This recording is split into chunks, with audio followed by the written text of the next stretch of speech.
రెడ్డి గారు ఎన్నికల ముందు ఏదైతే వాగ్దానం ఇచ్చారో ఉచిత ఇసుక విధానాన్ని మేము అమలు చేస్తామని చెప్పని ఎప్పుడైతే హామీ ఇచ్చారో హామీ మేరకు ప్రభుత్వం ఏర్పాటైన వెంటనే నెలలోపే జీవో విడుదల చేసి ఉచితంగా ఇసుక విధానం మొదలుపెట్టారు.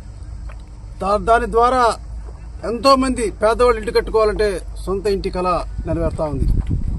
భవన నిర్మాణ కార్మికులు చాలా మంది బిల్డింగ్ వర్కర్స్ పనులు లేక చాలా ఇబ్బంది పడతా ఉన్నారు. బిల్డింగ్ వర్కర్స్ అందరికి కూడా తాపీ వాళ్ళు కావచ్చు, కార్పెంటర్స్ కావచ్చు, పెయింటర్స్ కావచ్చు, అందరూ కూడా పనులు దొరుకుతా ఉన్నాయి.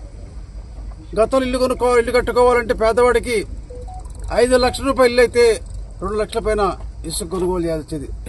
గత ప్రభుత్వం ఇసుక దోపిడీతో ప్రభుత్వ ఖజానాను దోచుకుంటూ ప్రజల మీద భారం వేసి ఇసుక ద్వారా జగన్మోహన్ రెడ్డి పాలనలో 50,000 కోట్ల రూపాయలు దోపిడీ జరిగింది.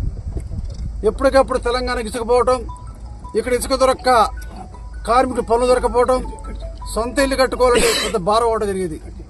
ప్రభుత్వం వచ్చినంటే జీవో నెంబర్ 43 రిలీజ్ చేసి ఉచిత ఇసుక విధానం ద్వారా ఇప్పుడు ఏదైతే ర్యాంపులు ఆల్రెడీ డంప్ యార్డ్ ఉన్నాయో వాటి ద్వారా ఇక్కడ 290 రూపాయలు టన్నుకి ఇవ్వడం జరుగుతూ ఉంది. అది కూడా లోడింగ్ ఛార్జెస్ తప్ప అక్కడి నుంచి ఏదైతే ర్యాంప్ నుంచి ఇక్కడ ట్రాన్స్పోర్టేషన్ కమ్ లోడింగ్ తప్ప ప్రభుత్వాన్ని పే చేసేది ఏం లేదు. ఈ ఏదైతే డంప్ యార్డ్ అయిపోయిన తర్వాత డైరెక్ట్ క్వారీలో కూడా ఇసుక విధానం ప్రవేశపెడతారు.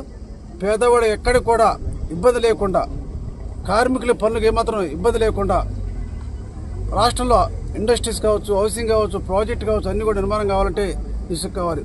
తద్వారా మన నిజంగా ప్రభుత్వానికి అన్ని విధాలుగా ఉద్యోగ ఉపాధి అవకాశం ఉంటుంది.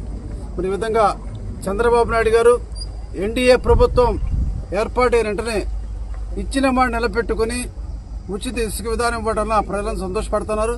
ఈరోజు చూస్తాను అనుమంచిపల్లిలో ఇసుక ఏదైతే డంప్ యార్డ్ ఉందో దాని ద్వారా ట్రాక్టర్ ద్వారా లోడ్ అవుతా ఉన్నాయి.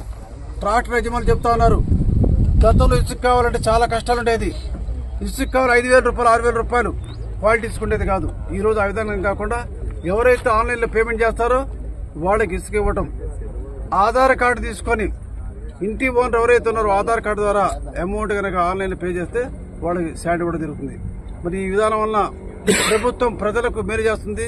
ప్రజలందరూ కూడా ఎన్నికల ముందు ఏదైతే హామీ ఇచ్చారో హామీ నెరవేర్చుకున్నందుకు మీ అందరి సహకార భవిష్యత్తులో కూడా బాబు గారికి ఈ ప్రభుత్వానికి ఆశీస్సులు ఉండాలని కోరుతా ఉన్నాం.